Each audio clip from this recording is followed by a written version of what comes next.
Hi there, this is Ranjit, and in this video we're going to do the in-depth review for this Samsung Galaxy Grand 2, which is a successor to the very popular Grand 1, and actually it improves upon the Grand 1 a lot. And I have been testing this Grand 2 as my primary phone for around 15 days, and after using it for 15 days I've produced this review. So let's get on with the detailed review of this Grand 2. So this is the Samsung Galaxy Grand 2, and actually I have also made some other half a dozen videos or so, like unboxing, gaming review, benchmarks, etc. Links for those will be in the show notes. And the Grand 2 comes with some updated specs, and compared to the original Grand 1, I would say it's a huge upgrade. We do get this new screen that's a 5.25 inch screen, and now it's a 720p HD screen. And I would say the screen is actually very good. And if you see, I'm tilting this phone to extreme viewing angles, then also the screen does not fade. And actually it's a pretty bright screen. Also outdoors, if you keep it at max brightness and at auto, it is fairly legible, I would say. So Samsung did a very good job, and it's a huge upgrade in terms of the screen. And before I proceed and talk about the pricing also, let me give you a physical overview. On the top, we have the 3.5mm headphone jack. One thing I did notice is that this Grand 2 sadly does not have a secondary microphone for noise cancellation. That was a little bit surprising. On this end, it's a standard Samsung power on off button, and we have this chrome finish, but it's actually not metal, it's still plastic. And on the bottom, we have the main microphone. This is the micro USB slot that'll be used for charging the device. And I just wanted to also say that the charger that Samsung has provided is just a 1 amp charger, and they cheaped out here, and it does take quite a while to charge. And this is the volume rocker. Moving towards the back, we have this new back, and this is again plastic, but it gives you that fake leather feel, and it also has that stitching. And I would say it's actually much better to hold, and it gives a lot better grip than the glossy plastic that we used to see in earlier Samsung phones. And it says Samsung over here. We have an LED flash. The camera is 8 megapixel shooter, and it can also record video in 1080p. And we have an opening for the speaker here. The speaker is, I would say, adequately loud. Moving towards the front, we have a 1.9 megapixel front facing camera.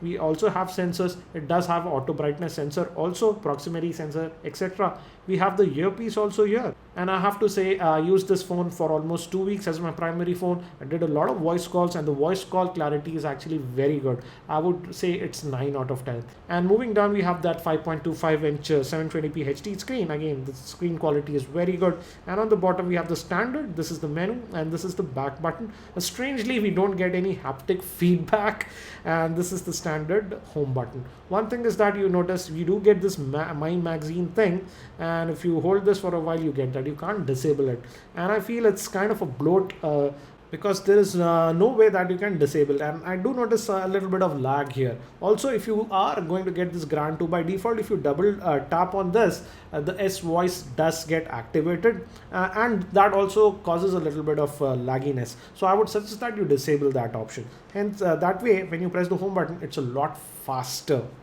Now, before we move ahead, let us also talk about the pricing. Again, this is Indian specific box, and we do get it actually 11 Indian languages actually are preloaded on this one. And on the box, it says that the pricing is 24,890. I purchased this one when it was launched for 22,500. But now, as of shooting this video, the price is around 22,000. But I do feel that the price is a little bit high. I'll talk about the pricing a bit later in my conclusion. So let's move ahead. And again, it comes with the Samsung stock UI that is TouchWiz. You get up to 7 home screens. You get this gesture. And again, some people love this, some people don't love it. One thing I do notice is that for the most part, the phone is actually pretty smooth, because under the hood also we have some very good specs. It's powered by a 1.2 gigahertz Qualcomm based Snapdragon 400 processor. That's a quad core processor. It has an Adreno 305 GPU, and the RAM on this is 1.5 GB. So in terms of specs also, we are getting some very decent specs. Actually, it's very similar to the specs that we get for the Moto G. And let me also show you the Android version that we get. We do get the standard toggles, which I appreciate, which makes using the phone a little bit easier. Also, we do get this auto brightness sensor, and here also we have minute adjustments, which I like. And let's go to settings, and let's go to about the device. And as you can see, it comes out of the box with the Android version 4.3, that is Jelly Bean. This Grand 2 should get the Android KitKat update also, but only a time we can't speculate when we'll get, because Samsung is generally a little bit slow in pushing out updates. Regarding the storage, here I'm a little bit disappointed. Though the Grand 2, the pricing is, I would say, is kind of premium, but Samsung is just selling one variant of the Grand 2 that has just 8 GB of internal storage, and out of that you roughly get about 4.7 GB or so. Yes, we do have a micro SD card slot. For example, as you can see, I added a 16 GB SD card, but the problem is by default you cannot directly move all the apps to the SD card. So yes, we have an option of moving some part of the apps to the SD card, but not the entire app. I would say on an average, I was able to move only about 10 to 15% of an app to the SD card. So this limited internal storage can be a little bit restricting if you play a lot of heavy games, etc. For example, check out my gaming review in which, for example, I installed a very heavy game like Nova 3, and then I couldn't install some other heavy game. So it's sad to see that we just get this Grand 2 with the 8 GB variant. So that was for the storage. Again, we have the auto brightness sensors and all the sensors. And if you notice, we also have this multitasking with this one. We can run 2 apps at the same time. For example, let's run the CPU Z application, and let's run our internet browser. So we can do that. That's available, and we can also resize it. And for the most part, I would say it can run 2 apps at the same time, but sometimes, while doing heavy multitasking, I notice a little bit of lag. But the good fact is that this option is there and it works very well. If you want to hide this, you just depress this back button for a while and that goes away. Now, as we are connected to my Wi-Fi network, let's test the web browser. We have the Samsung specific default browser. This is the one that we get. And let's try that. Let's load our website, that's tech2buzz.com again. And as you can see, it actually loads the websites pretty quickly. And again, as I told you, though the screen is a 720p screen, it's a pretty good screen and it's a very responsive screen. So let's open up the story, that is the Samsung Galaxy Note 3 story. And let's see how it handles. It has some YouTube videos, so let's see how it plays them back. So let's play this video.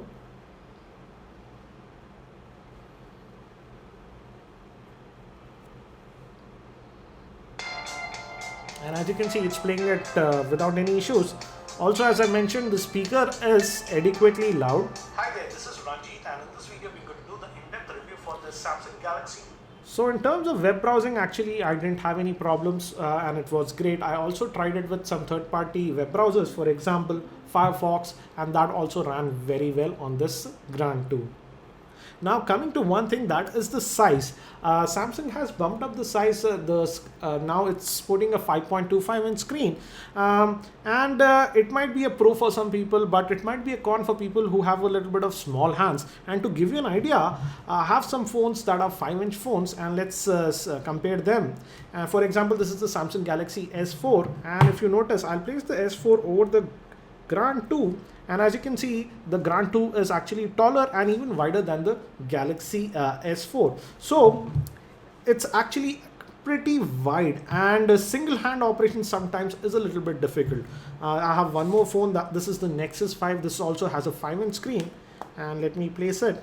Again, as you can see, it's much taller and even wider compared to that. So again, you need to be a little bit careful. I would say the screen size is almost as close to the original Note 1, slightly just smaller. So by any stretch, this is a pretty wide phone, so you need to be a little bit careful. If you haven't earlier used very large screen size and wide screen phones, I would suggest that you go to a local store and handle this phone and see if it's comfortable. Yes, Samsung does provide us some customizations. For example, they have an option of one-hand operation where things can become smaller, but again, that's just software. And mostly I did felt that using this phone, I was more comfortable using it while using both the hands. So yes, we do have some software tweaks that makes it a little bit easier. But again, by no stretch, it's a phone that I would say you'll be very comfortable with just using with one hand. And we do also get some smart gestures, but not a lot For example, we have some palm motions like this, capturing the screen. I tried the capture screen, it didn't work properly. Again, some of these motions work well, some don't. But again, not a lot of options. For example, we do have the smart screen. I like this. For example, if you're watching a web page or reading something, the screen will just not blank out, and this actually works. So again, if you do this double swipe, you see all these options. But again, we don't have a lot of options compared to some premium phones like S4, etc. So this is the Samsung TouchWiz interface that we get, and for the most part I would say it runs this phone pretty well, but at times I did notice a little bit of lagginess when there was heavy multitasking and I was doing some background downloads. Now coming to the dialer, we get the standard dialer. Again, as you can see, it does take some time, half a second or so. That is the lag, and I attribute that to TouchWiz. We do get 3G video calls with this one, and we have the logs, favorite, etc. So it's a Samsung standard dialer, and this is the messaging app. Again, let me show you the keyboard. And this is the keyboard. Again, the keyboard is pretty wide and it's actually very easy to type, and we do have a dedicated number row, which I always appreciate. So even the keyboard is pretty easy to type, and it also works in this orientation. I didn't have to use it in this orientation. It's pretty comfortable using in this orientation. Now coming to gaming, here also I had some very good experience. Actually, I did make 2 videos on the gaming aspects of this Grand 2, and I would say I tried it with casual games and even heavy games, and I had no issues. With some heavy games, yes, for example, particularly Nova 3, I noticed a little bit of stutteriness when there was a lot of action going on. And in Asphalt 8, I had to keep the graphics settings to medium level for smooth playback. But again, you can check out those 2 videos that I made regarding the gaming. Overall, I would say it's also very decent for gaming. It's just that the internal storage is a bit limited if you are a heavy gamer. Now regarding video playback also, I had some good experience, and I could play even some 1080p videos without any issues. 720p videos ran fine without any issues. One thing is a little bit annoying is that USB OTG functionality was simply not there on this Grand 2. Now moving to sensors, Samsung has provided most of the important sensors. For example, compass. Let me show you again. As you can see, the compass app is working perfectly fine. So even GPS works fine. And regarding multi-touch, I tested it and it registers 5 multi-touch points. Now coming to benchmarks, again, I'm not a big proponent of benchmarks because most of these manufacturers game that. Even in benchmarks, I got some decent score. You can check out the benchmark video that I made for more info. Now coming to the camera. The camera on this Grand 2 is an 8 megapixel shooter, and the rear facing camera can also record video up to 1080p. And I would say I had a mixed experience with the camera. I was actually a little bit disappointed with the camera performance. The 8 megapixel camera does actually pretty good outdoors in natural lighting, but I did notice that indoors actually the performance was not that great, and the photos, many of the photos had a lot of noise. Actually, I have made a dedicated video regarding the camera performance, so you can check out that video for more info. One thing I did notice is that when you take the photo, actually it looks very good on the phone, but when you transfer those pictures to your PC, you notice all those defects. For example, so sorry, this photo came out a little bit blurry. This photo actually looks pretty good, but when I looked at this photo closely on the PC, it was a little bit grainy. So overall, the camera is decent, but again, I've seen much better cameras from Samsung. For example, the Samsung Galaxy S3, which also has an 8 megapixel camera, I would say it does a much better job compared to the camera that is found on the Grand 2. Again, you can check out the camera review that I made for samples and videos regarding the camera. Another thing that I found a little bit disappointing is that Samsung decided not to have any physical LED notification light. So that's a little bit of annoying because Samsung is pricing this device above 20,000. So what do I think about the Grand 2? Before I give you my verdict, let's talk about the pros and cons of this Samsung Galaxy Grand 2. First, let's talk about the pros of the Grand 2. The good thing is that it's a huge improvement over the Grand 1. The screens actually, which is a 720p HD screen, is very good. And also in terms of day-to-day performance, I've used this phone as my primary phone for 15 days. During that time, I did not feel the phone was very sluggish or something like that. Yes, occasionally I did notice a little bit of lag here and there, but for the most part, the phone performs very well. And if you're a Samsung fans, you do get the extra features like multi-window, etc. Those features work well.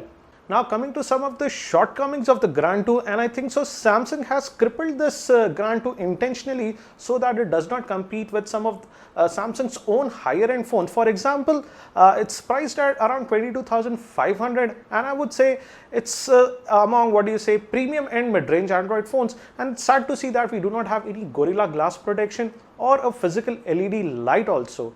Also, the sad fact is that the Grand 2 comes only with 8 GB of internal storage, which can be an issue if you are a gamer, because I have done 2 gaming reviews, and though the Grand 2 was able to play many of the high-end games, the limited internal storage can be an issue. Also, the sad fact is that the Grand 2 does not support USB OTG cable.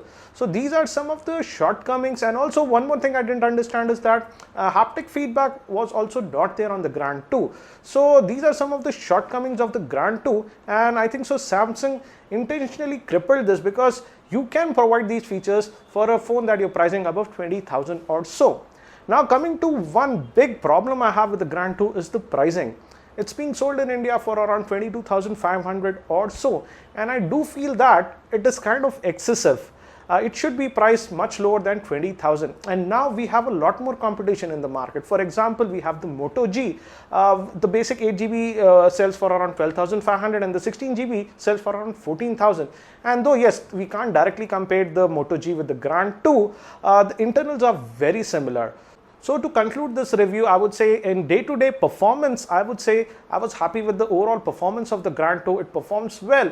But again, regarding the price, I would say Samsung is charging a lot for what you're getting with the Grand 2. I hope that you found this video review helpful. If you found it helpful, I'll appreciate if you can click the like button. I've also made about 5 or 6 other videos on other various aspects of the Grand 2. Links for all those videos will be in the YouTube show notes. That's it for now. This is Ranjit, and I hope to see you in my next video.